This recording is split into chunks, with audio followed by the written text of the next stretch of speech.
I know the next steps, but I can't seem to get myself to do it. Brannon, how's it going, man? Oh, it's good. Super Bowl weekend's always a good weekend. Um, Yeah. so my buddy Buck, shout out to Buck.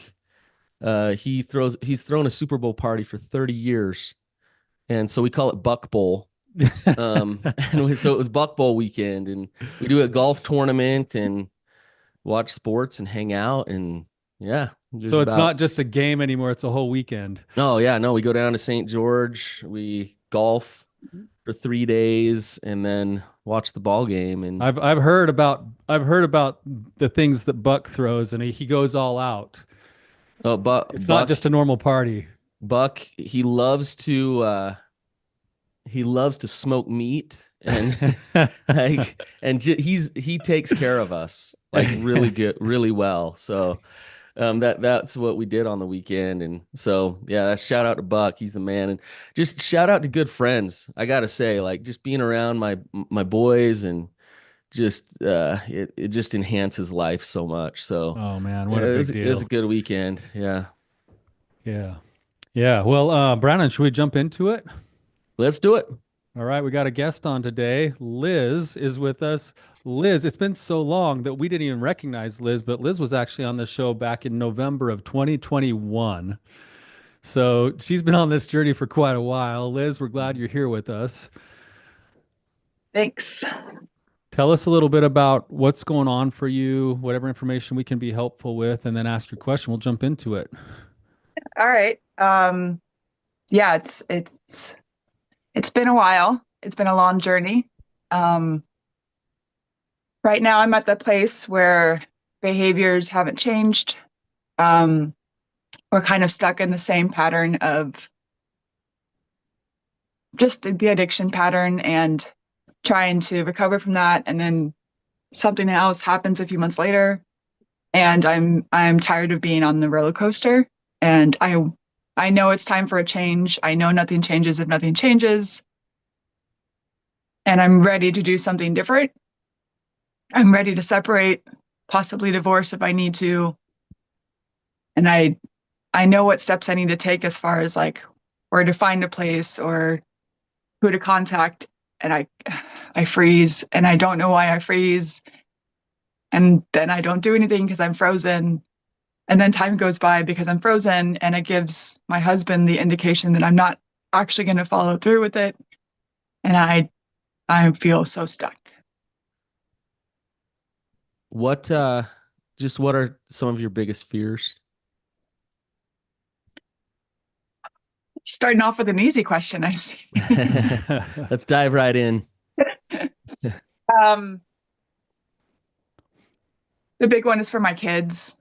I have two small boys. Um, how is it going to affect them? Am I going to be able to stay where I live, or is my life going to drastically change as far as where we live? Um, and then the biggest fear is just doing this on my own. Hmm.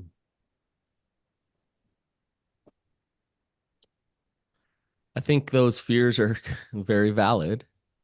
Um, and so on one hand, you have those, and on the other hand, something's telling you you're not living in your truth and you're not moving forward in your life. So you're kind of stuck between those two, right? Yeah, yeah, it's the past probably 2 years. Um, he has decided when he doesn't agree or drinks too much that he will just say whatever he wants to say. And he said some pretty hurtful things, sometimes in front of the boys. And that's not okay. And that's really where it's hit my limit is I can't let them think that this is okay. How old are the boys? 7 and 4. 7 and 4. And is he drinking a lot? Does he drink often?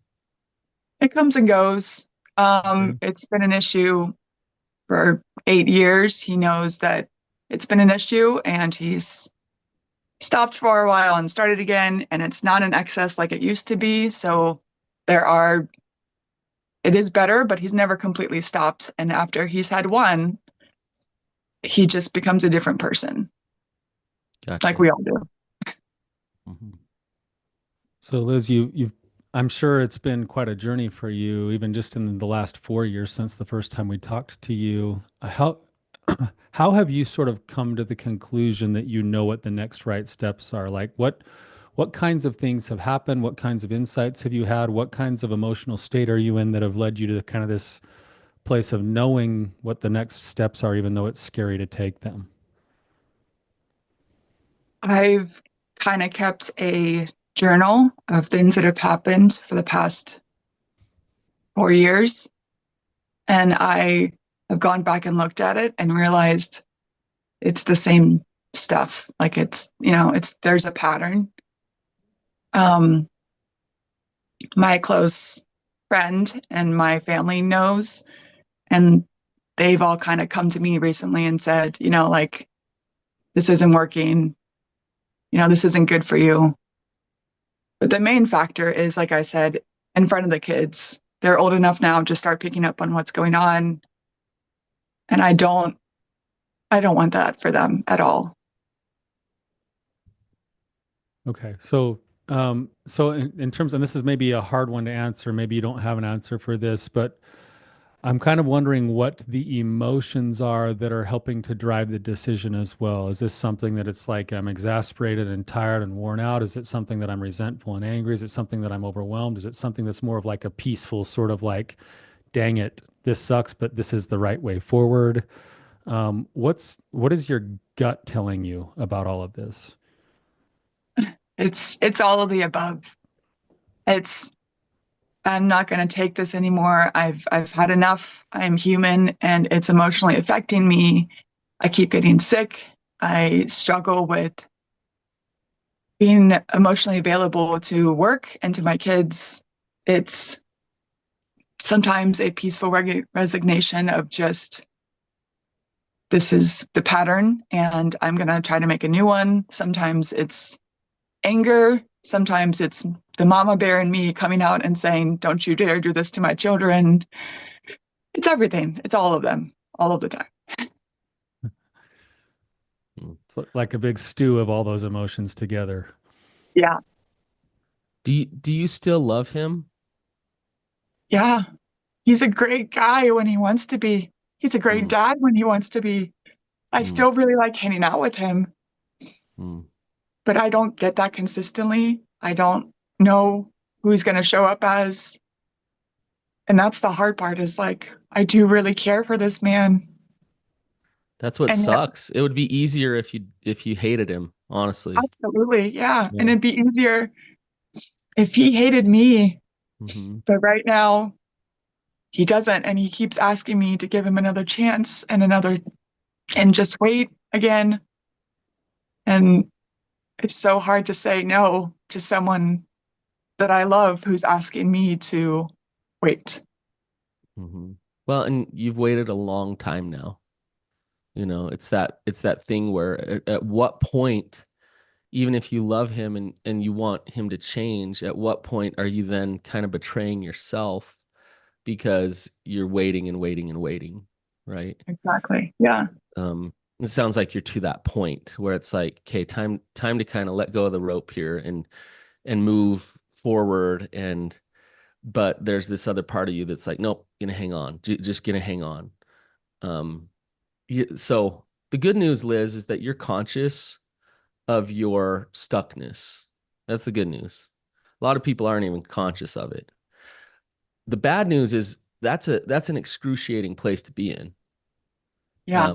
When you are conscious of it, it's a tough place to be in. And the next step is stepping into the cave. The next step is actual action, um, and like embracing some groundlessness for a little while, which is all of us in many ways hate it. We don't want to do it. Um, and so the question is, this is a great question, is what's going to get you past that threshold? What's going to get you to the point where you do make some decisions that are really scary, but you stay steady in those decisions, right? Yeah. So Tyler, anything you want to add? Yeah, just maybe something, maybe a little exercise. And you've probably done versions of this without knowing you've done it, but being intentional with it might be a little bit helpful here. You mentioned a couple things. I'm just going to reference them again really quickly. You said your fears are my kids. How's this going to affect them? My lifestyle change. How and where am we going to live? How's that going to affect our life? Because that there's a these are real questions that have real consequences to them. And then the last one is can I actually do it on my own? And that's the fear of the unknown, right? That's Frozen, like the movie Frozen, like into the unknown, you know. And Tyler, can I add? Um, Can I add one? Is it's sure. the pain and the grief of the loss of the relationship because she still loves him, right? Yeah. Yes. Yeah. Throw Well, that in there too. and the hard part is that the healthier way of moving through this is to actually allow yourself to see him as a human being and love him Which is while still making the decisions. But that makes the decision harder. yeah. But that's the healthier way to navigate it. But I want to just ask you, let's take any one of those for a minute and just do this exercise with me. Let's take lifestyle change. I don't know if I'm going to be able to stay where we live. Things are going to change. What's it going to look like? Um, if you were to sit with that and actually go into and towards it, like almost envision yourself having to go all the way through it. Like all the chaos that's there, all the fears that are there, have to look every single fear in the face. And like imagine it's all in one big room together. And you walk in through one door and you see all of this stuff, the fear that you have to navigate, what could happen, the woulda, shoulda, couldas, what possible outcomes there could be. And across the room through all of the chaos, there is an older, wiser version of yourself sitting there at a table waiting for you to get there. Can you imagine yourself noticing all of those fears, navigating through the room, and then getting yourself to sit down in front of the older, wiser version of yourself at the table? Yes. And then you get to look at that person in the face and they have something for you.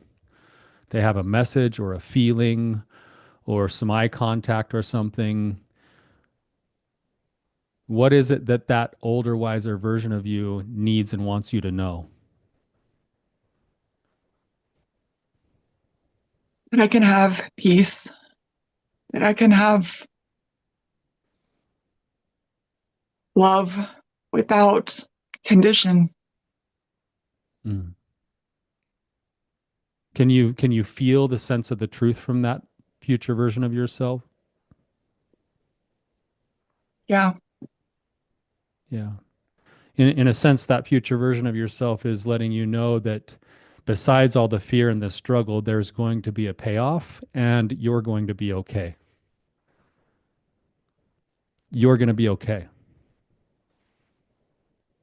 Your kids, there will be struggles, but there's a future version of yourself on the other side of that room that's waiting for you to get there, and it has a message for you.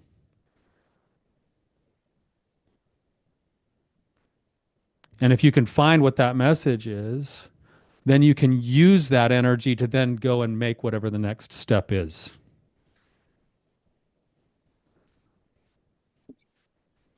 And right now, they're all smushed together. So it's like, man, I don't know, like the kid thing, but then what if I live it? And it's like, holy cow, like what if we were to take them one step at a time, start with envisioning yourself working all the way through that, and then maybe even asking if there's some things that you could do right now to prep yourself for the individual thing you're looking at.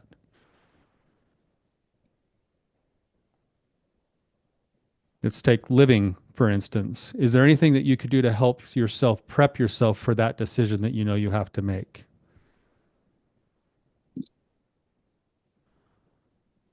I have an idea of what this could look like, of what I want the future in regards to where I live and how that all looks. I think the scary part of that is I don't know how he's going to respond. And on one hand, he could say, let's do this for the benefit of the kids. And do it this way. On the other hand, he could not and make this 20 times harder. Yeah. Yeah. And Which, that's the question is which it, which side note, by the way, if that's who he is and that's what he does, that's more reason for you to do it. yeah, if he's going to make it Right? 20 times harder, your decision is absolutely right. Yeah. Um, where you're saying, well, if he does that, I'm scared, so I don't know if I want to take that step. Yeah. So yeah, so take that. So let's take the 20 times harder version because that is a possibility. Does that future version of yourself still look at you and say you're going to be okay?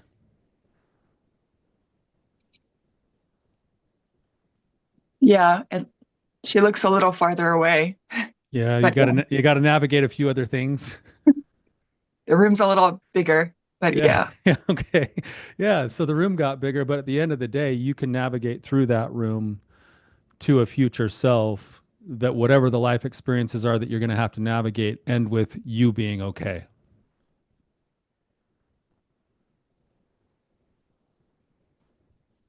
yeah, Yeah. Liz, I have a couple things. First off, I want to ask you, can you do hard things? like yeah. Heck yeah. Okay. I like that answer. Do you have some examples?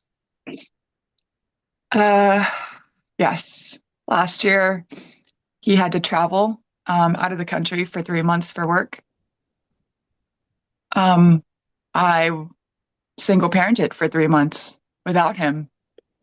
Um, that was extremely hard. That is hard. That's really hard, especially young kids like you have. I Um, ended up getting sick a lot during that time, so I was trying to take care of myself and them on top of that. So that was hard. um, that is hard. So, um, I love your answer. Heck yeah. Um, yeah, I mean, Liz, you've had two kids, right? There is like, The hardest thing. yeah, I mean, come on, like, um, so that you've shown that you can face pain, you can go through pain, and you can come out on the other end. There's a part inside of you, a protective part that's dominating you, that's making you forget that you have that true self part in you that is pretty badass and pretty tough and can step into the hard stuff.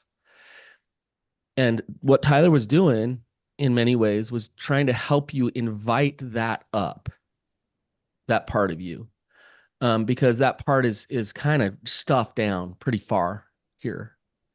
Um, yeah, you know she's there. You know she's in you, right, Liz? Yeah. I actually am a triathlete, so I've done some pretty crazy races, like half Ironmans, and it's a 7 hour, 8 hour race. So, it's not easy. Oh, we Um, could we could use analogies from that all day long here to the weird part is like physical pain doesn't, I mean, it's physical pain, so I can say, this won't last. It'll but go but away. but Like, Liz, it's emotional pain too. Like it's sitting in that emotional physical. Tyler and I have run races, and it's so much more than that. Like there is a part of you that endures emotionally and physically, and I'd say even spiritually when you're in a tough long race, right? yeah, That those parts of you can come forth with this as well. You can invite them forward with this. And I get it. Like this might be 10 times harder than a race, but that those parts are in you. It's kind of interesting, Brannon, that she's sitting here saying, "I've done a half Ironman, but this thing in front of me is way harder than a half Ironman."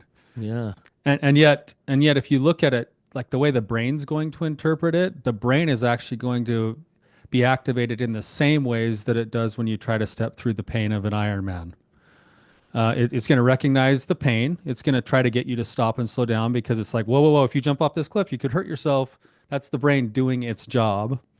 But then you also have this clear part that's deep down inside, the part that knows it can do an Ironman, the part that's been through the hell of that before, the part that, you know, Brannon, do you remember when I did my first marathon, Oh, Brannon? I'll never forget that. Holy cow. You know, it's like I train and train and train physical part by miles. It started raining like It right at was the a beginning of the horrible race. marathon too. It was like mile 19 that you had to run up a giant hill. Yeah, mile 19, mile 17 to 19 was like a straight up hill, and it broke me like emotionally. Brandon's talking about all those things that broke me emotionally, spiritually. I went to the darkest, deepest places of my life. Meanwhile, my family like drives by me, like cheering me on, and I'm like sobbing while I'm It's running. raining Like, on him and you know, he's miserable. just like the deepest depths of like my own personal hell. And then right at the end of the line where there's like 1 mile left, they're standing there, and Brandon starts doing this slow clap, like trying to like make fun of me, but all I can do is just like cry and tell him that I love him, you know. Like, it snapped me in half, you know. Yeah. But principally speaking, what I learned in that journey of the training, the discipline, the leaning into the discomfort, the waves. Have you had this, Liz, in your training? Have you had like seen how your body works in waves where you 1 minute you're like, dude, I can do like another 20 miles, and then like a mile later you're like, oh my gosh, I am dead. Yeah. But Yeah. then, you know, you just keep going, and about 5 minutes later, you're right back to like, no, I got 20 miles in me. Um, those principles are true principles, whether it's emotional pain or physical pain. It's how you're built. It's how you're wired. It's what your body and brain are going to do. It's what your spirit is going to do. And it's actually wasting your energy to try to stop those waves from happening. You're actually causing more suffering for yourself by standing in the holding pattern than you are to put on your shoes and go out and start running. The torment and the torture is actually going to be self-inflicted when the paralysis is the thing that's in charge. You already have the fears. You already have the logistical things that have to be worked out that are going to suck. Those are going to suck. And now you have to beat yourself up for not doing it. And that's the suffering on top of the suck. Yeah. Instead of just saying, I'm going to, well, the shirt I'm wearing today is specifically for you, Liz. Here's a God wink. You can see it. I It says, can. it says, embrace the suck. Like that's where you find yourself right now. And you've got proof of who you are in the ways that you've already lived your life. The the focus, it's easy for us to say, like it's easy for us to say, Liz, that you're a badass, that you can do this, that you can step through this, that you can get through this. It's easy for us to say that.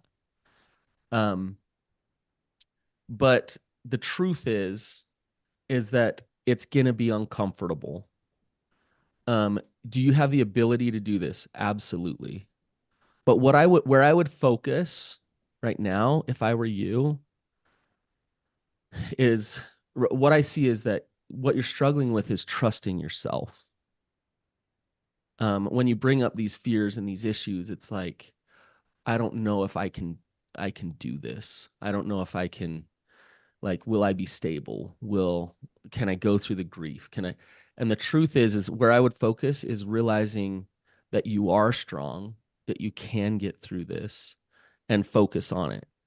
Have you ever read Shel Silverstein's The Giving Tree? Do you know what Yeah. that is? Yeah. He was one of my favorite authors as a kid. Yeah. So what's the kind of the gist of The Giving Tree? Do you know? I I'm putting you on the spot here. know it's been a while. I can give it to you really fast. The tree is there and it's a friend, and this this kid comes and rakes the leaves and uses the leaves. And then the kid comes back again and again, and every time takes the fruit, then takes the branches and uses the branches for something, eventually chops the trunk down, and the tree ends up being just a stump. And the tree says, I wish, this was a quote from it, I wish that I could give you something, but I have nothing left. Um, how is this applicable to you? That's kind of how I feel in my marriage is I notice myself not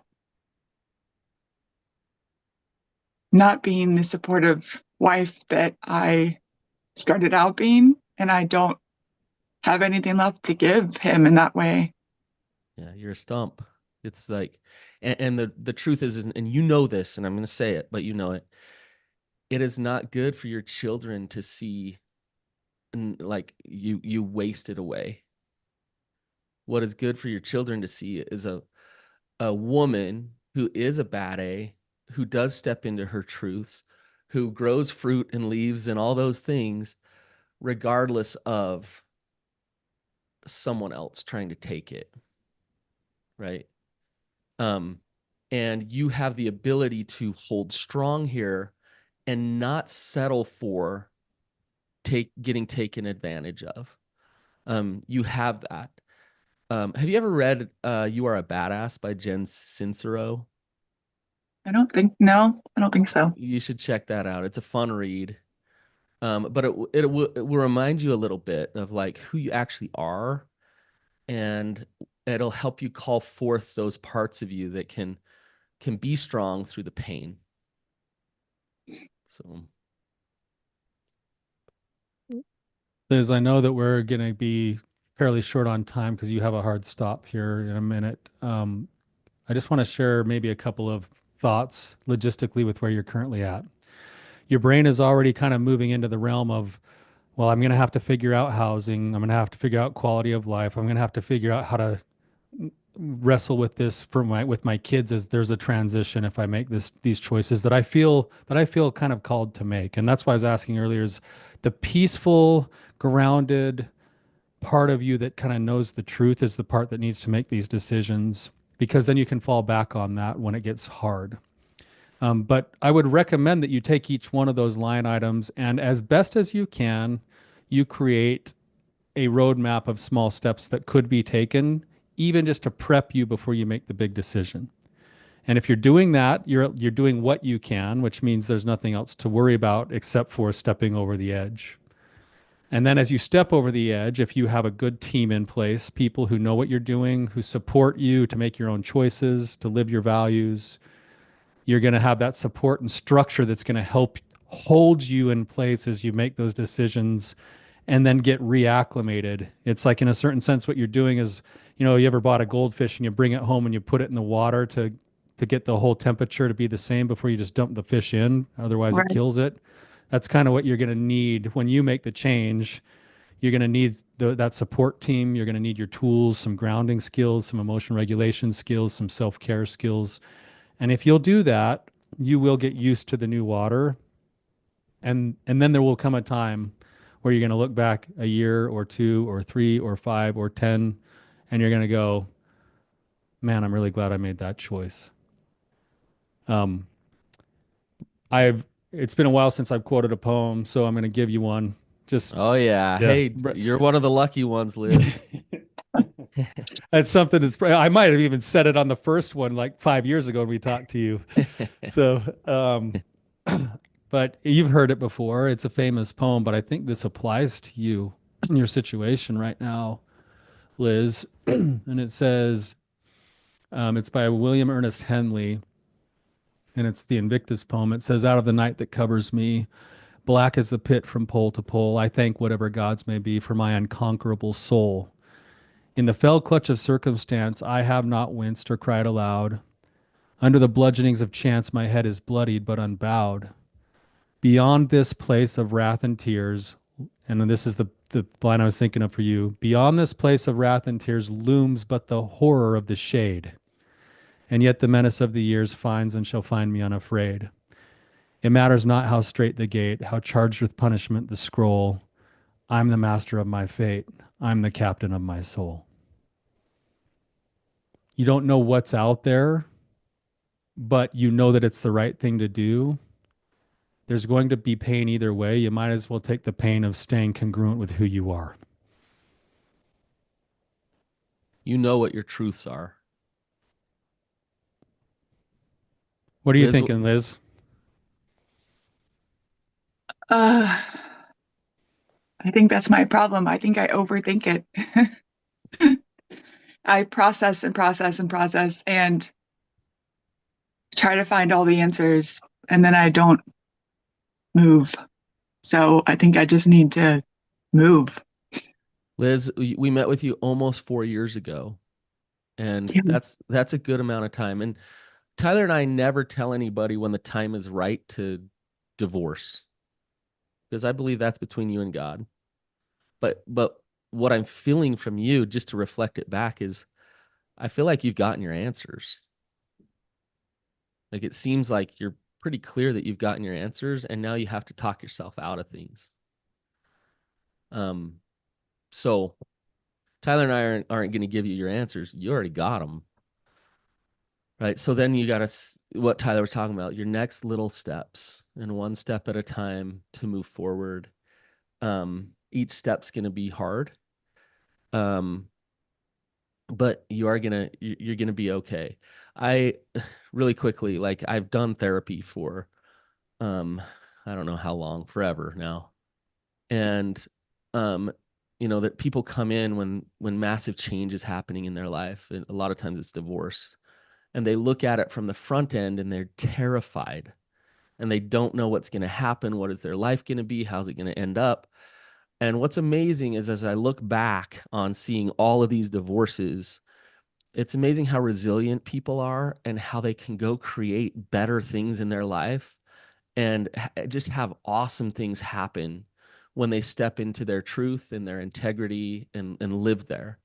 And I'm not saying, it's just going to be rainbows and butterflies moving forward, Liz, but you don't know what you don't know, and you don't know the good stuff either. You don't, like, it could be 10 times better in terms of your security and all the things that you listed. Um, but you have to sit in the you don't know what you don't know for a minute in order to get there. Right. Right. So, um, Liz, thank you for coming on again. Really appreciate you. I hope this was helpful for you in some way. It is. Thank you, guys, for what you do. I always listen to what you guys have to say. Yeah. Well, thank you. Thanks for your willingness to put yourself out there and share, because what you're going through is what somebody else is going through too. So, those of you listening, if there's any meaning in this for you, or if you know somebody who would benefit from this, please feel free to share it with them. Allow us to be able to reach as many people as we can to try to help. And Liz, thanks again. And to the rest of you guys, keep on keeping on.